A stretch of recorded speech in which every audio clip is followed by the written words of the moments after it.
Okay. Why don't we, okay, so now what I want to talk about is the formation of the Christian canon. And that is a very, I think, important topic in this day and age because there's so many like conspiracy theories about how we got the canon, all this Da Vinci Code nonsense, and people for some reason believe that stuff and believe that there were the most sinister motives behind the formation of the canon when really nothing like that was the case. So when I'm talking about the canon of Scripture, I'm just talking about the whole Bible, okay? The Old and New Testaments, that is the Christian canon. And the word means measuring rod or rule. It really got, people started using that word around the 3rd century. Came into general use really in the 4th century. Now, one of the difficulties in talking about the canon is that Roman Catholics, Protestants, and Eastern Orthodox Christians use different Old Testament canons. All right, so if you look in a Bible written for Catholics, it will have different works. It'll have additional works in the Old Testament. And the same with the Orthodox Church. And even within different Orthodox churches, there's disagreement on what should be in the Old Testament. Now, among Christian groups, the Protestant Old Testament is the most like the Jewish Bible or the Hebrew Bible, okay? Roman Catholics and Eastern Orthodox Christians have works in the Bible that aren't in the Hebrew Bible. Protestants don't. That having been said, the Protestant Old Testament has 39 books, and the Hebrew Bible has 24 books. But they're the same basic writings. How does that work? Well, some of them had different names and were put together. Right, that's right. Some of them had different names and were put together. So in the Hebrew Bible, Ezra and Nehemiah are one book. 1st and 2nd Samuel are one book. 1st and 2nd Kings are one book. 1st and 2nd Chronicles are one book. And then what we call the minor prophets, they would call the Book of the 12, is one book.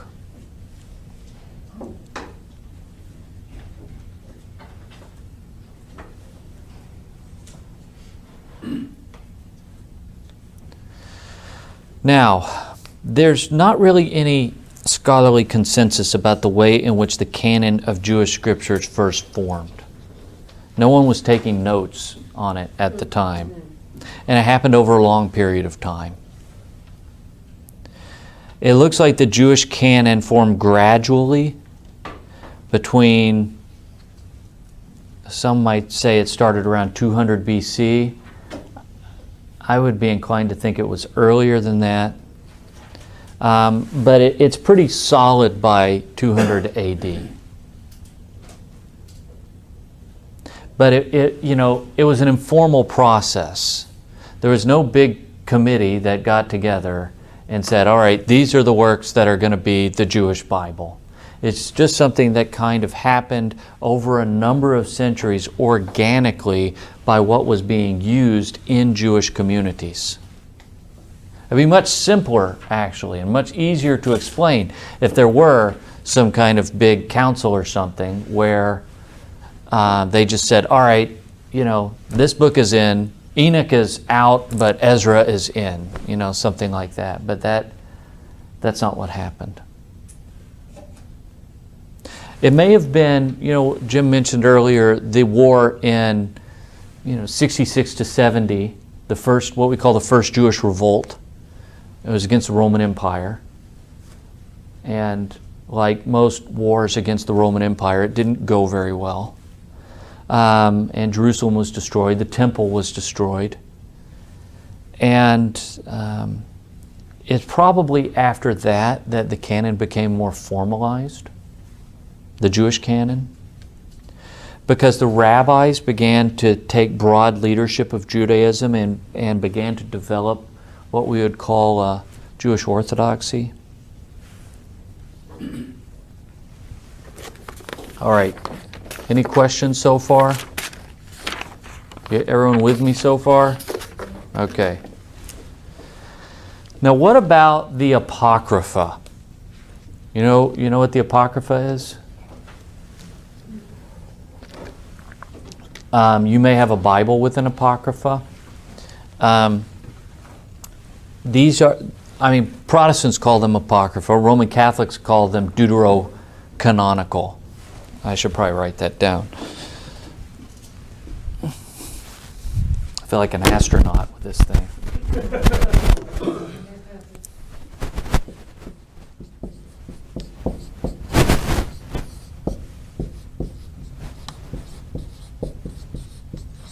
Okay, deutero means second.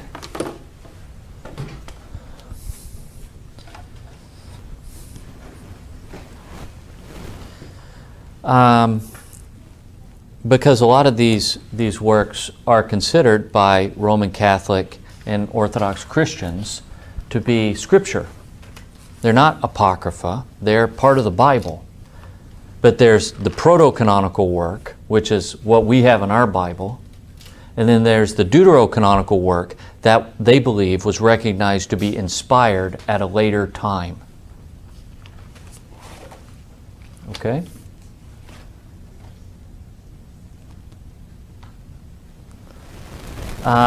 There are 15 books of the Apocrypha, generally associated with the Apocrypha. I won't go through the whole list right now. And there are 3 additional works used by Eastern Orthodox Christians. Now, what we need to understand is that none of the works in the Apocrypha were included in the Hebrew Bible. The Protestant canon only has the works that were in the Hebrew Bible.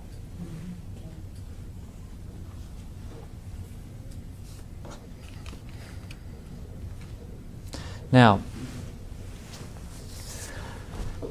the Bible of the early church, the one the Christians used, the Jewish scriptures of the early church were, because we don't have a New Testament right off the bat. It takes a while for these to be written and for them to be selected as scripture. And so the Bible that they used was the Jewish Bible, but they used a Greek translation of it, and we call it the Septuagint.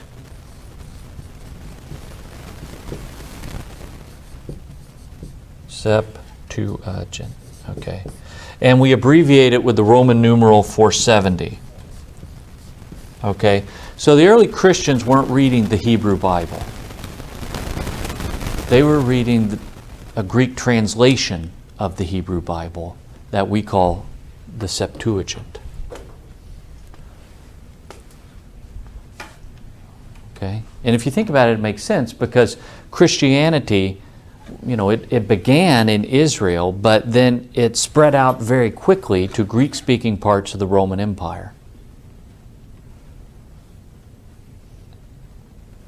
And there were a lot of Jews throughout the Roman Empire that, for a time, perhaps used Greek translations of the Bible.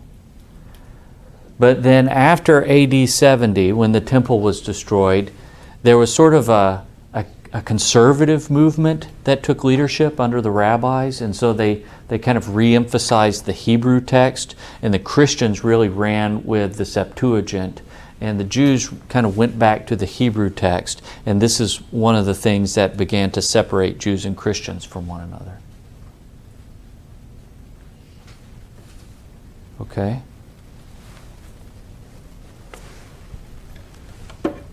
Now, the works that we call the Apocrypha were not in the Hebrew Bible, but they were in the Septuagint.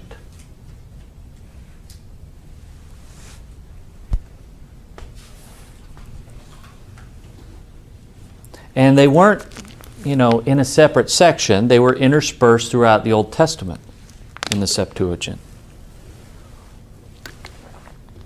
Everyone with me so far? Okay.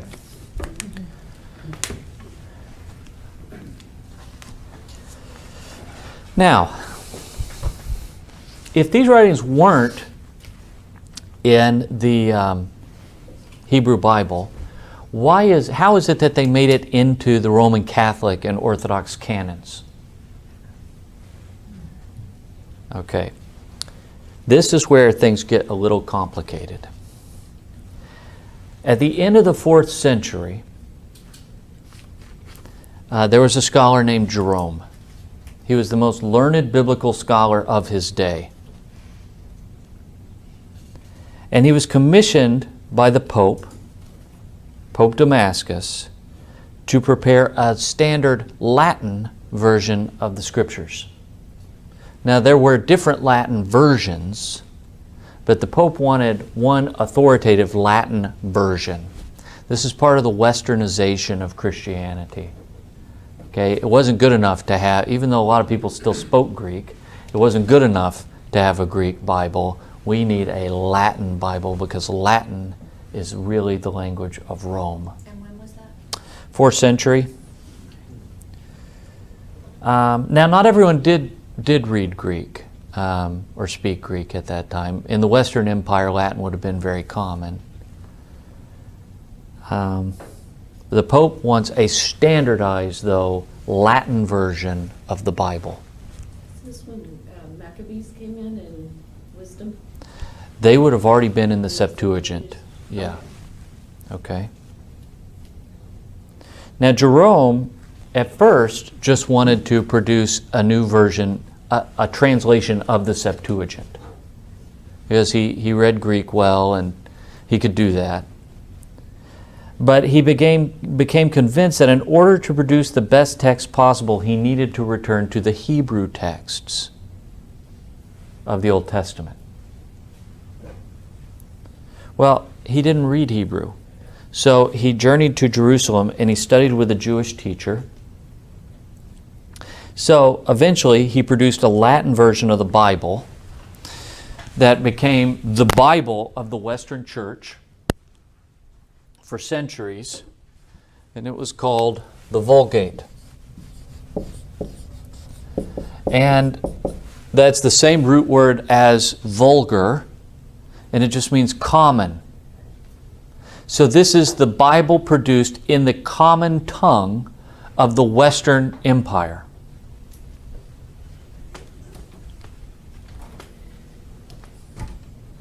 Now, the ironic thing is the Catholic Church held on to the Vulgate for a very long time after people stopped speaking Latin commonly.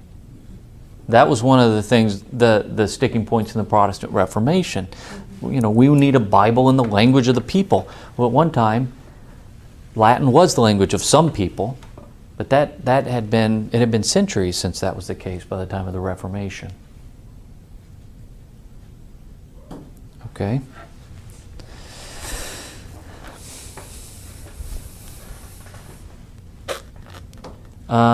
So, Jerome did produce one great standard version of the Bible, the Vulgate. I mean, this really is a monumental achievement, what he did.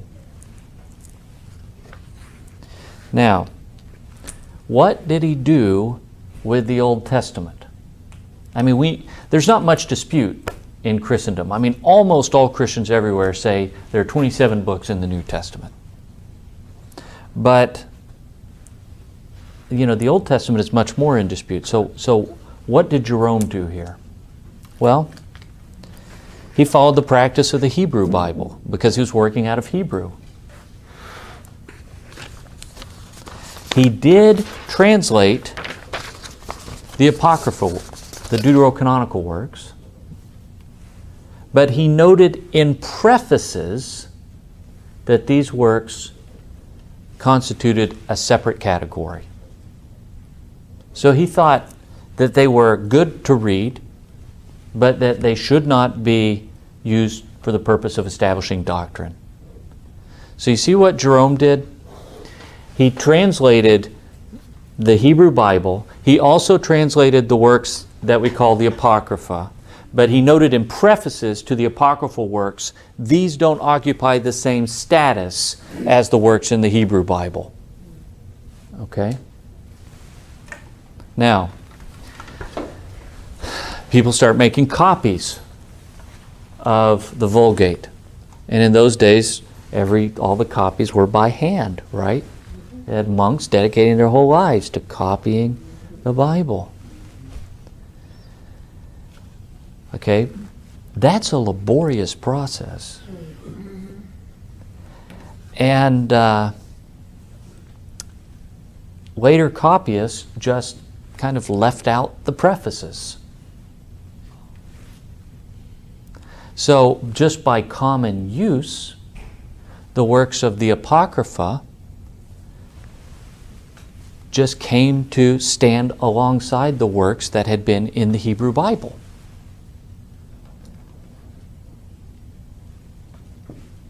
Now that's not what Jerome wanted. Jerome wanted them in the Bible, but he wanted to note that they were of a lesser status than the works in the Hebrew Bible. Okay, you're with me on this? So they left out the prefaces. These simply by common use become part of the Bible on the same status as the works in the Hebrew Bible. And eventually they're just part of the Old Testament.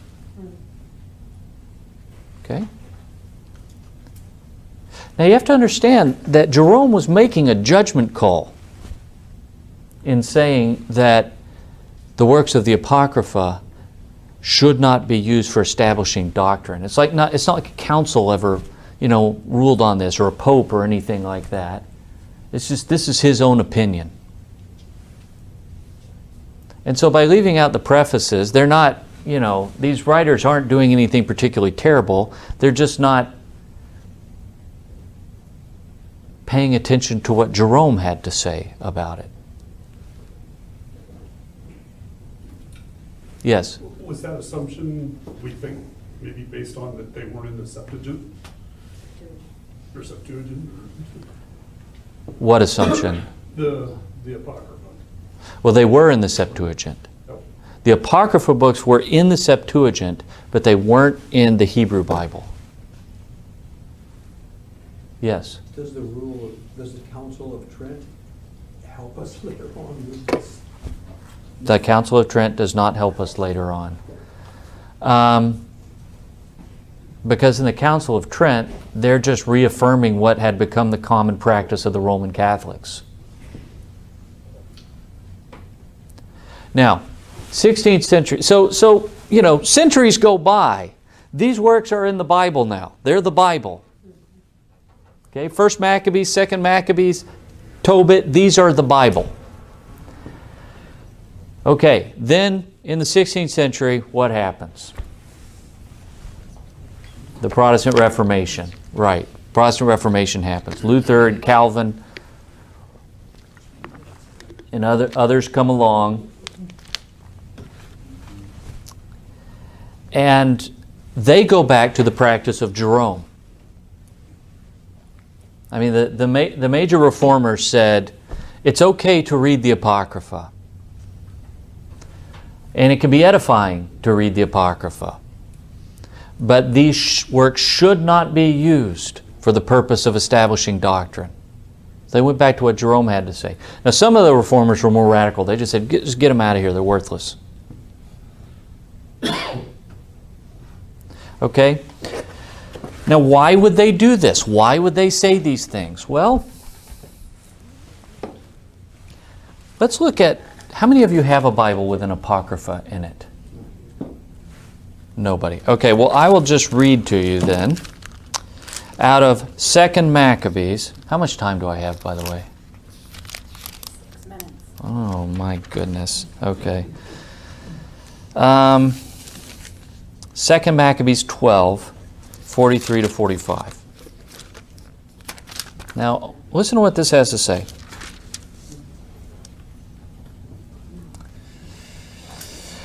He also took up a collection, man by man, to the amount of 2,000 drachmas of silver and sent it to Jerusalem to provide for a sin offering. In doing this, he acted very well and honorably, taking account of the resurrection. For if he were not expecting that those who had fallen would rise again, it would have been superfluous and foolish to pray for the dead. Okay, this is over against having masses for the dead. Protestants didn't like that. That passage could also be used to support the idea of purgatory. Protestants didn't like that. I want to look at Tobit.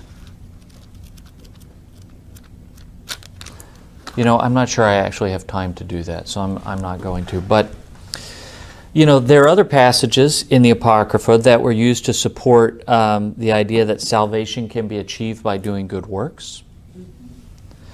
And so they run counter to one of Luther's main ideas, which is that salvation is by grace through faith alone. Sola fide. Faith alone. Not works. So Luther, under the influence of Jerome, gathered the apocryphal books in one section in the end of his 1534 edition of the whole Bible. And he called it Apocrypha.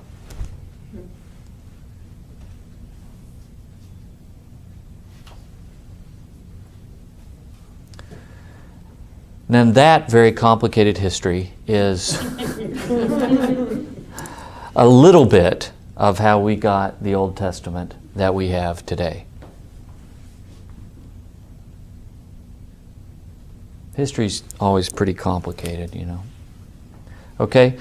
Now, Jim brought up the Council of Trent is in 1546, and they said the works of the Apocrypha were part of the Old Testament. You Protestants are wrong. These are part of the Old Testament, and so we're keeping them.